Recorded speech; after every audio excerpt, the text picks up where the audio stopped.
Ողջույն ձեզ, քույրեր եւ եղբայրներ։ Հերթական բնագից հաղորդումն է, հետաքրքիր է լինելու, առաջարկում եմ դիտել մինչև վերջ։ Անցած անգամ ես ասացի, որ գոյություն ունի փաստաթուղթ, որի հիման վրա մենք կարծում ենք, որ եւ վստահ ենք, որ մեր երկրի այսօրվա ղեկավարը արտասահմանյան երկրի գործակալ է։ Ես ուսումնասիրելով ձեր ցանկությունները, շատերը գրում են, թե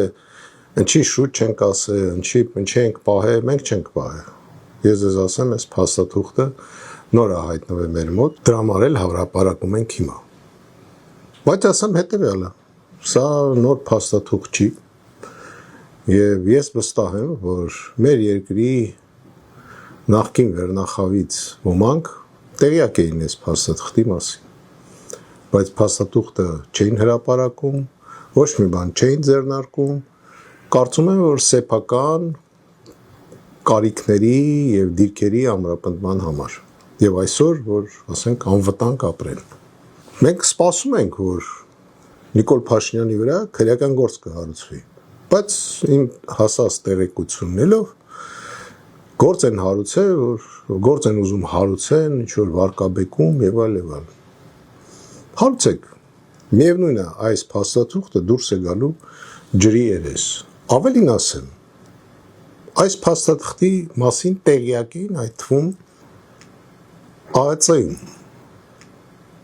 Իմ մոտ հարց է, ինչի ԱԱՑ-ն քրեական գործ ժամանակին չի հարուցել եւ այսօր էլ ոչինչ չի անում։ Տեսնելով ակնհայտ դավաճանություն, հողերի հանձնում, միանձնյա որոշում Արցախի հանձնում եւ այլ եւ այլ։ Ես հարցեր ունեմ, որին պնդում եմ, որ երկրի ղեկավարը պետք է պատասխանի։ Հարց առաջին. եղել եք դուք 99 թվականին Թուրքիայում, ում կողմից եք գործ ուղղել, ինչ խնդիրներ եք այնտեղ կատարել եւ երբ եք ծանոթացել Նայիրի Հունանյանի հետ։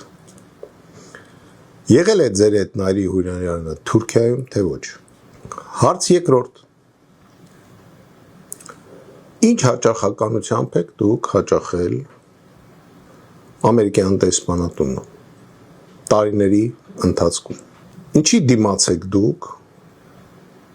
ծառայել այդ երկրի արտաքին հետախուզությանը։ Հարց երրորդ. պետք է պատասխանեք, ինչ կապերի մեջ եք դուք Թուրքիայի հետախուզական ծառայությունների հետ։ Հարց չորրորդ. ով էր 18 թվականի եւ 2008 թվականի հեղափոխության ինկասատորը։ Ում հանձնարարությամբ եք դուք ընկել զինվորականների հետևից։ Ինչ նպատակներ եք հետապնդում, դատելով սպայական կազմին եւ գեներալիտետին։ Այսօր այնպիսի տպավորություն է, որ ամենամեծ հանցագործները եւ դավաճանները Հայաստանում դա զինվորականներն են։ Մյուս հարցը շատ կարևոր հարց։ Ինչի համար եք դուք եկել իշխանության։ Ես կարծում եմ, դուք այս հարցերին դուխները չի հերիքի, որ պատասխանեք։ Մի բան էլ ասեմ, այդ փաստաթուղթի մեջ միայն ու միայն Նիկոլ Փաշինյանի անունը չէ։ Այդ փաստաթուղթը այսօր կա ոմանց մոտ, ես կրկնում եմ։ Ինչի համար են սուս նստել։ Ու ես տեղյակ եմ ում մոտ կա։ Իմ խոսալուց հետո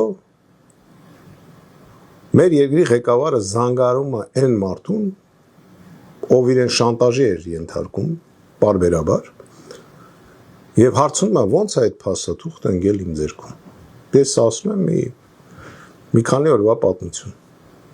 Ես երևի թե գա ժամանակ մեմուարներ գրեմ, որ հասկանաք մեր երկրում ով է, ով ում համար է ծառայել իրականում։ Եվ հասկանանք, ինչի մենք այսօր չենք կարողանում խաղաղ ապրել մեկս մեկի հետ։ Ես նորից եմ կրկնում, ես պահանջում եմ բոլոր քաղաքական գործերը կարճել, դադարեցնել, բոլոր քաղաքական գործիչներին բաց թողել բանտերից, հակառակ դեպքում ձեր դեմքը կլինի կապուտ գույնի, խայտառակ եմ, իսկ ու այդ թուղթ գրելը առաջարկում եմ դադարես, և եթե այսպես շարունակվի, ես էլ եմ գալի արդեն այն եզրակացությանը, որ ոչ մի ընտրություններով մենք Հայաստանում հարց չենք կարող լուծենք և գուցե մտածենք, ինչ պետք է անենք, որ դուք այդտեղից հեռանաք։ Ի վերջո, գնացեք ծառայեք այն երկրին, ումից գումարներ եք ստացել ժամանակին։ Մենք պայքարելու ենք, խնդրում եմ հետևեք, հետաքրքիր է լինելու։ Հետևեք և միացեք մեր պայքարին, քանի որ ազգեր, որոնք ընկնում են ճակատամարտում, նորից բարձրանում են, իսկ ազգեր, որոնք հանձնվում են, վերանում են։